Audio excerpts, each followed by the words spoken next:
یہ اصل میں اللہ تعالیٰ کا ایک انعام ہے اس امت کے اوپر کہ اس سے پہلے جو امتیں گزری ہیں یہ ساری سہولتیں حاصل نہیں تھیں، یہ ساری سہولتیں حاصل نہیں تھیں۔ نماز کے لیے جو خاص جگہ متعین تھی وہیں پہ نماز ادا کرنا تھا، اس کے علاوہ نہیں۔ تو یہ امت کے لیے ایک سہولت ہے۔ مسجد کی فضیلت کیا ہے اسلام میں؟ ہم سب جانتے ہیں کہ مسجد جو ہے روئے زمین پر سب سے مقدس اور سب سے محترم جگہ ہے۔ پیارے نبی فرماتے ہیں احب البلاد الی اللہ مساجدها، کہ روئے زمین پر سب سے محبوب اور پسندیدہ جگہ اللہ کے نزدیک اگر کوئی ہے تو یہ اللہ کے گھر ہیں، یہ مسجدیں ہیں، یہ سب سے محبوب جگہ ہے۔ مساجد کے آداب میں سے کچھ آداب ہیں۔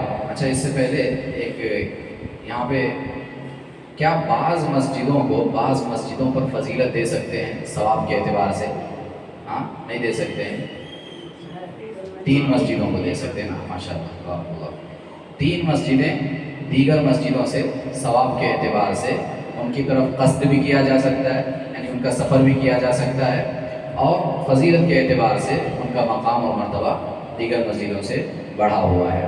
جیسے ان میں سے ایک مسجد حرام ہے، بیت اللہ جسے ہم کہتے ہیں، دوسری مسجد نبوی ہے، اور تیسری مسجد اقصیٰ بھی ہے۔ ایک اور مسجد کا تذکرہ آتا ہے، مسجد قباء۔ ماشاء اللہ، مسجد قباء کی بھی فضیلت ہے۔ دیکھیے ترتیب دیکھتے ہیں۔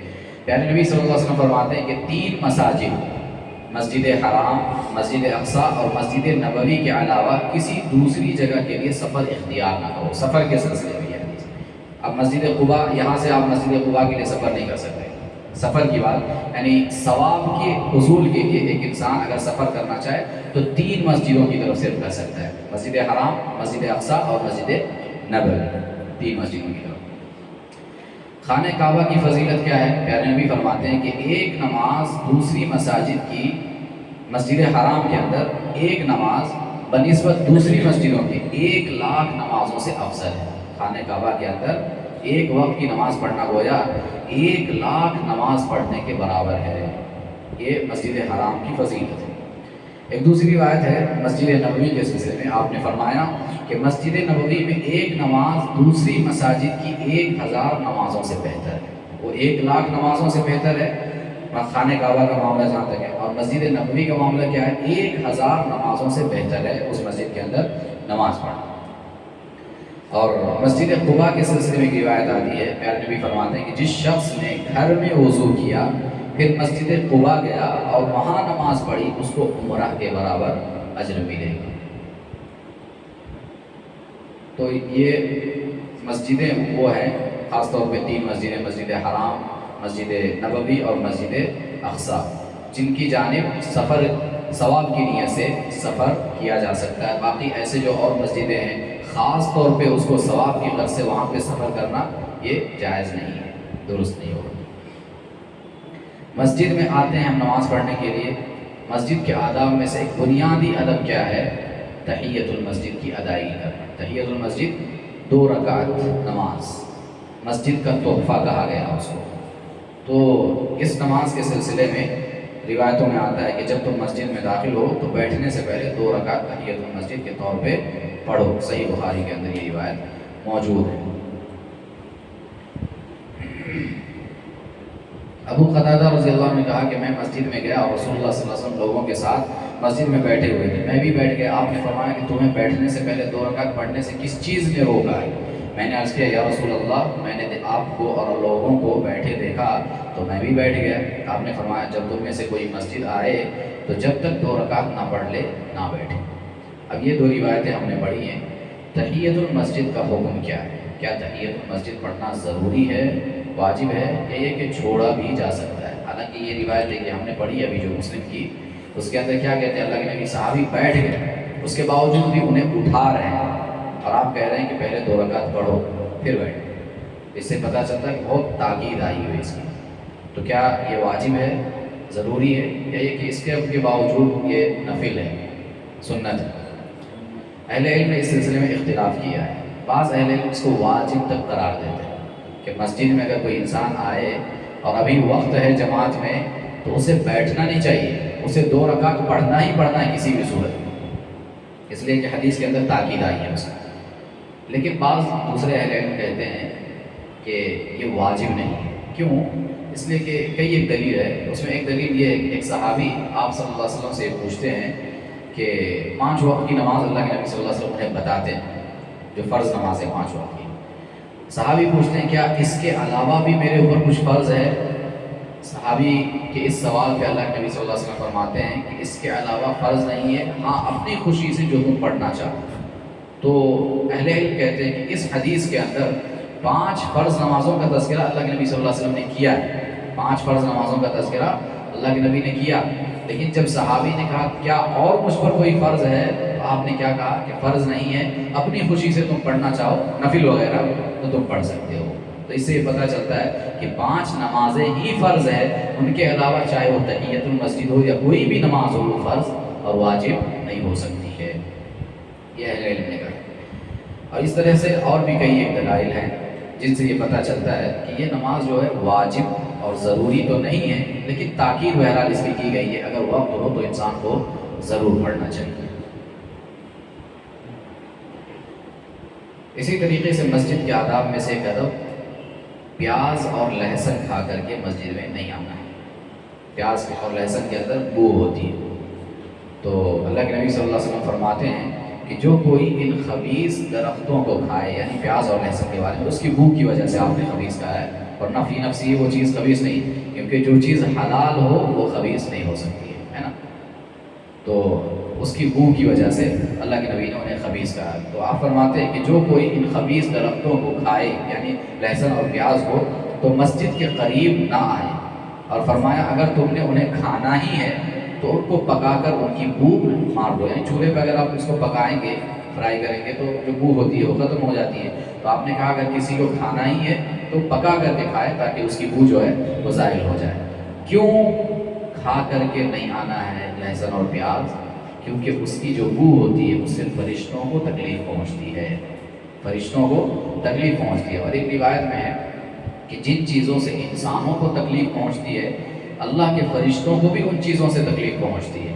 تو اب انسان اگر اس چیز سے کراہت محسوس کرے تو ظاہر سی بات ہے کہ فرشتے اللہ کے مقرب مخلوق میں سے ہے، اور قریبی ان کا مقام اللہ کے پاس ہمیشہ آنا جانا ان کا رہتا ہے، تو ان کو بھی تکلیف ہوتی ہے. لہٰذا اس سے بچنا چاہیے. اللہ کے نبی فرماتے ہیں کیونکہ اس سے فرشتوں کو ایذا اور تکلیف پہنچتی ہے اور آدمیوں کو بھی تکلیف ہوتی ہے. صحابہ نے کہا جب اللہ کے نبی نے یہ بیان کیا تو بعض صحابہ کہنے لگے کہ پیاز اور لہسن جو ہے آج سے حرام ہو گیا، آج سے حرام ہو گیا. پیارے نبی فرماتے ہیں کہ لوگوں، میں وہ چیز حرام نہیں کر سکتا جس کو اللہ تعالیٰ نے حلال کیا ہے، لیکن لہسن کی بو مجھے بری لگتی ہے. میں حرام نہیں کر رہا ہوں، بس بو اس کی صحیح نہیں لگتی، اس لیے میں نے ایسا کہا ہے. لہٰذا اس کا خیال نماز میں رکھنا چاہیے.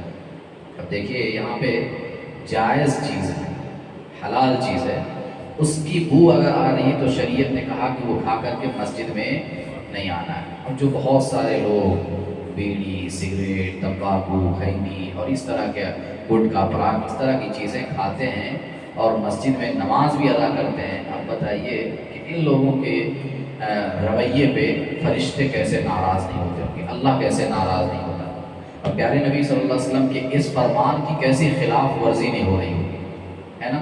تو بہرحال یہ بہت بڑی خطرناک چیز ہے. اور پیاز لہسن میں کوئی جسمانی اعتبار سے نقصان بھی نہیں، لیکن ان تمام چیزوں میں نقصان کے سوا کچھ نہیں، کوئی فائدہ نہیں. تو جسمانی اعتبار سے بھی انسان کو نقصان ہو رہا ہے، اور شرعی اعتبار سے بھی کہیں نہ کہیں اس کی عبادت میں خلل واقع ہو رہی ہے. اس کی وجہ سے اور لوگوں کو تکلیف ہو رہی ہے، حتیٰ کہ اللہ کے فرشتوں کو بھی تکلیف ہو رہی ہے. تو یہ بڑا گمبھیر مسئلہ ہے، سنگین مسئلہ ہے، اس پہ غور کرنا چاہیے انسان. لیکن یہاں پہ ایک بات یہ ہے، پیارے نبی فرماتے ہیں، حدیث کا مفہوم یہ ہے کہ اگر کوئی بیماری ہو انسان کو، تو بیماری کی صورت میں اگر لہسن اور پیاز انسان کھا رہا ہے تو کھا کر کے آ سکتا ہے، اس میں حرج نہیں. عام حالات میں شریعت نے اس سے منع کیا ہے. مغیرہ بن شعبہ رضی اللہ عنہ کو سینے کے ایک مرض کی بنا پہ لہسن کھا کر مسجد آنے کی پیارے نبی صلی اللہ علیہ وسلم نے اجازت دی تھی. تو اس طرح کا اگر کوئی معاملہ ہے بیماری وغیرہ کا تو کھا کر کے مسجد میں آ سکتے ہیں. شریعت بہت آسان ہے، تخفیف اس کے اندر ہے. ایک اور مسئلہ کیا ہے مسجد کے آداب میں سے مسجد میں تھوکنے سے انسان کو پرہیز کرنا چاہیے۔ ویسے تو آج کل اس کا رواج بھی الحمدللہ نہیں ہے، کیونکہ مسجدیں پہلے کی طرح نہیں ہیں، لیکن پھر بھی آداب ہے اور ان کا خیال رکھنا ضروری ہے۔ اگر کسی کو نماز کی حالت میں تھوک وغیرہ آتا ہے، بلغم آتا ہے، تو اللہ کے نبی صلی اللہ علیہ وسلم نے اس کا بھی طریقہ بتایا ہے۔ مسجد کے اندر تھوکنا نہیں چاہیے، چاہے وہ پکی مسجدیں ہوں کہ کچی مسجدیں ہوں، فرش چاہے جیسے بھی ہو۔ اللہ کے نبی نے صحابہ کو بتایا، دیوار پہ بلغم لگا ہوا تھا، اللہ کے نبی صلی اللہ علیہ وسلم بہت ناگوار گزرا، سب غصے میں آ گئے، اور آپ نے نمازی کی حالت میں اس بلغم کو وہاں سے صاف کیا، اور پھر نماز کے بعد آپ نے صحابہ سے کہا کہ جب کوئی نماز پڑھتا ہے تو اللہ تعالیٰ اس کے سامنے ہوتا ہے، اس کو چاہیے کہ نماز میں اپنے سامنے بلغم نہ ڈالے، تھوک نہ ڈالے۔ تو سب ناگواری کا اظہار اللہ کے نبی نے کیا۔ آپ نے طریقہ بتایا، چادر آپ کے پاس تھی، آپ نے کہا کہ اگر کوئی کسی کو اس طرح کا معاملہ پیش آئے تو اپنی چادر میں وہ تھوک لے اور اس کو پھر رگڑ لے اور بعد میں جا کر کے دھو لے۔ جیسے اس سے پہلے کسی درس میں کہا گیا تھا کہ ٹشو وغیرہ کا استعمال ہم کر سکتے ہیں، سعودی عرب وغیرہ میں جو شیوخ لوگ ہوتے ہیں وہ کرتے ہیں۔ ہم نے اپنے اساتذہ کو بعض دیکھا ہے، بعض اساتذہ کو وہ اپنے جیب میں 2 رومال رکھتے ہیں، ایک استعمال کا رومال الگ ہوتا ہے اور اس طرح کے کاموں کے لیے الگ رومال رکھتے ہیں، بعد میں پھر اس کو دھو لیتے ہیں۔ تو یہ معاملہ بھی بہتر ہے، اچھا ہے کہ نماز مسجد کو نا کسی قسم کی بھی گندگی نہیں لگنی چاہیے، اس سے انسان کو بچنا چاہیے۔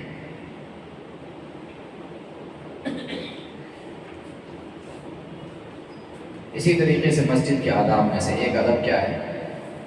اپنے ہاتھ کی انگلیوں کو دوسرے ہاتھ کی انگلیوں میں نہیں ڈالنا چاہیے، اس کو تشبیک کہتے ہیں عربی زبان میں، تشبیک، کھڑکی بنانا۔ کھڑکی کیسے؟ جیسے آپ ایک کو دوسرے پہ اگر ایسے رکھیں گے تو دیکھیے کھڑکی کی جو جالی ہوتی ہے کہیں نہ کہیں وہ شکل بنتی ہے، تو یہ جو تشبیک ہے مسجدوں میں اس طرح انگلی کو انگلی میں ڈالنے سے منع کیا گیا ہے۔ نبی رحمت صلی اللہ علیہ وسلم نے فرمایا جب تم وضو کر کے مسجد جانے کے لیے گھر سے نکلو تو ایک ہاتھ کی انگلیاں دوسرے ہاتھ کی انگلیوں میں نہ ڈالو، بے شک اس وقت تم نماز ہی میں ہوتے ہو۔ یہ حدیث ابو داؤد کے اندر موجود ہے۔ تو اس سے یہ پتہ چلتا ہے کہ مسجد کے اندر ایسا نہیں کرنا چاہیے۔ لیکن کیا مسجد کے اندر مطلق ایسا نہیں کرنا چاہیے، یا یہ کہ نماز سے پہلے ایسا ہے نماز کے بعد ایسا کر سکتے ہیں؟ ایک دوسری روایت ہے جس سے یہ پتہ چلتا ہے کہ نماز کے بعد اس طرح کرنے میں کوئی حرج نہیں۔ ایک دوسری روایت ہے نماز سے پہلے کے سلسلے میں یہ ممانعت جو حدیث میں آئی ہے، نماز سے پہلے کے سلسلے کہ آپ حالت وضو میں ہیں، نماز کا انتظار آپ کر رہے ہیں، کہ حالت نماز میں ہیں، تو ان تمام حالتوں میں ایک انگلی کو دوسرے انگلی کے درمیان ڈال کر کے تشبیک نہیں بنانا چاہیے، اس طرح نہیں کرنا چاہیے۔ دوسری روایت جو ہے اس میں یہ پتہ چلتا ہے کہ انگلیوں میں ڈالنے کی جو ممانعت ہے وہ نماز ادا کرنے سے پہلے ہے، کیونکہ نماز ادا کرنے کے بعد رسول اللہ صلی اللہ علیہ وسلم نے مسجد میں انگلیوں میں ڈالی ہیں، صحیح بخاری کے اندر اس کا ثبوت موجود ہے۔ مسجد میں آواز بلند کرنا ہم سب جانتے ہیں کہ صحیح نہیں ہے، درست نہیں ہے۔ تو اگر دینی معاملہ ہے کوئی تو اس میں حرج نہیں ہے۔ بعض اہل علم تو دینی معاملات میں بھی کہتے ہیں کہ مسجد کا ادب اتنا رکھنا چاہیے، خیال اتنا رکھنا چاہیے کہ دھیمی آواز میں ہی گفتگو ہو، چاہے وہ دینی بات ہو یا کوئی اور بات ہو۔ لیکن پھر بھی اکثر اہل علم کا یہ کہنا ہے کہ اگر دینی باتیں ہو رہی ہے تو آواز بلند ہو سکتی ہے، لیکن دنیاوی باتیں تو بہرحال مسجد میں نہیں ہونی چاہیے، اور خاص طور پہ اگر بلند آواز سے گفتگو ہونے لگے تو پھر یہ صحیح نہیں ہے۔